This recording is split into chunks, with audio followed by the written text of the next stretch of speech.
Hey everyone, this is Edward Brazis, owner of Reptiles R Us in Inverse. I'm going to show you my little invention I rigged up here.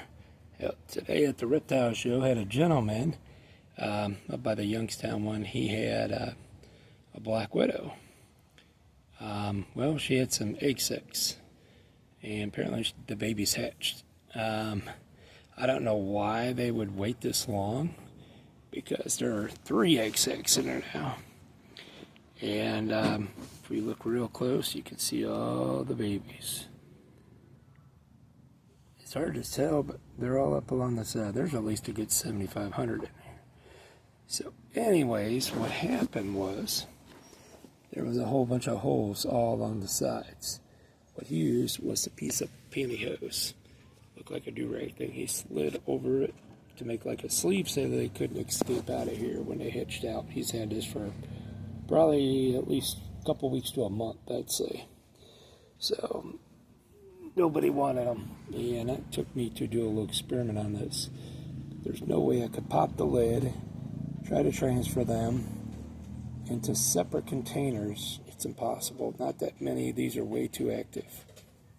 So anyways, so what I did was rigged up an invention. I noticed this. I cut a hole in the top of the container and use a vial container, roughly about a 6-7 inch one, and then put this directly over top the hole that I cut. It's about big around as my fingernail, and then did some tape, Scotch tape, anchored it from the top and sides, wrapped it around the bottom of the container, and then taped around the whole side, so there's no way they could escape, and yet it's really sturdy.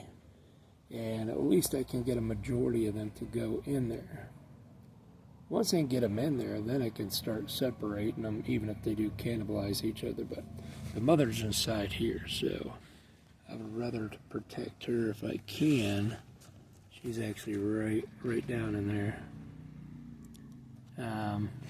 But yeah, I think this is probably the 2nd or 3rd clutch of eggs. Those 2 don't look like they've hatched yet.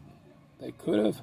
The other one is definitely the one that's broke open. You can see it's already been kind of ripped open. The other one, you can see it's kind of got the teardrop shape. So anyways, so we're going to let these guys go for a day or 2, and they'll start crawling around and start crawling out a new hole up into the vial. Like I said, there's no way they can get out. So anyways, that's the video.